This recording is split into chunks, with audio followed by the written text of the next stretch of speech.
വടക്കൻ പറവൂരിൽ ക്രൂര കൊലപാതകം.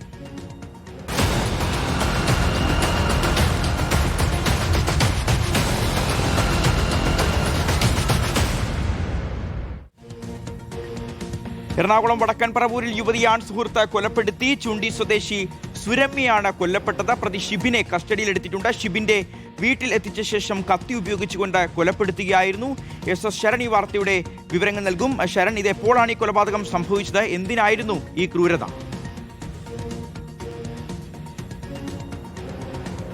ഷിഗാസ്, ഇന്ന് രാവിലെയാണ് ഈ കൊലപാതകം നടന്നിരിക്കുന്നത്. ദീർഘകാലമായി ഇരുവരും തമ്മിൽ ബന്ധത്തിലായിരുന്നു. ഇതിനിടയിൽ ഈ ബന്ധത്തിൽ നിന്ന് പിന്മാറുന്നത് സംബന്ധിച്ചുള്ള തർക്കമാണ് ഈ കൊലപാതകത്തിൽ കലാശിച്ചത് എന്നുള്ളൊരു പ്രാഥമിക നിഗമനത്തിലേക്കാണ് പോലീസ് എത്തിയിരിക്കുന്നത്. അതായത് കഴിഞ്ഞ 6 വർഷമായിട്ട് ഇരുവരും തമ്മിൽ ബന്ധമുണ്ടായിരുന്നു. പലപ്പോഴും ഈ ഷിബിന്റെ വീട്ടിലേക്ക് യുവതി എത്തിയിട്ടുള്ളതുമാണ്.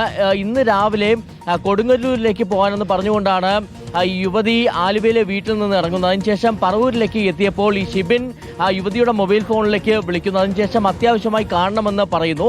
അതിന് പിന്നാലെ പറവൂർ ബസ് ഇറങ്ങിയ യുവതിയെ ബൈക്കിലെത്തി ഇയാൾ വീട്ടിലേക്ക് കൊണ്ടുപോവുകയും ചെയ്തിരുന്നു. അങ്ങനെ വീട്ടിൽ വെച്ച് ഈ ബന്ധത്തിൽ നിന്ന് പിന്മാറുന്നത് സംബന്ധിച്ചുള്ള തർക്കങ്ങൾ രണ്ടുപേരും തമ്മിൽ ഉണ്ടായി എന്നുള്ളതാണ് നമുക്ക് മനസ്സിലാക്കാൻ കഴിഞ്ഞിരിക്കുന്നത്. ആ തർക്കത്തിന് പിന്നാലെയാണ് ഇയാൾ വീട്ടിലുണ്ടായിരുന്ന കത്തി ഉപയോഗിച്ച് കുത്തി കൊലപ്പെടുത്തിയിരിക്കുന്നത്. എന്തായാലും ഈ കൊലപാതകത്തിന് പിന്നാലെ ഈ ഷിബിൻ തന്നെയാണ് പോലീസിനെ വിളിച്ച് വിവരം അറിയിക്കുന്നത്. വടക്കേക്കര സ്റ്റേഷനിലേക്ക് വിളിച്ച് താൻ ഇത്തരത്തിലൊരു കൊലപാതകം നടത്തിയെന്നുള്ളത് അറിയിക്കുന്നു. അതിന്റെ അടിസ്ഥാനത്തിൽ പോലീസ് എത്തി ഇയാളെ കസ്റ്റഡിയിലെടുക്കുകയും ഇപ്പോൾ അറസ്റ്റിലേക്ക് പോവുകയും ചെയ്തിരിക്കുന്നു. എന്തായാലും ചോദ്യം ചെയ്യലിന് ഇടയിൽ ഇയാൾ പറഞ്ഞിരിക്കുന്നത് പ്രണയ നൈരാശ്യത്തെ തുടർന്നാണ് താൻ ഇത്തരത്തിൽ കൊലപ്പെടുത്തിയെന്നുള്ളതാണ് ഇയാൾ നൽകിയിരിക്കുന്ന മൊഴി.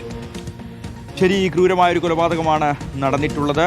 ഇപ്പോൾ പ്രണയ നൈരാശ്യത്തെ തുടർന്നാണ് ഇത്തരത്തിൽ കൊലപാതകം നടന്ന. SS ശരണാണ് ഈ വാർത്തയുടെ വിവരങ്ങൾ നൽകിയത്. നമ്മൾ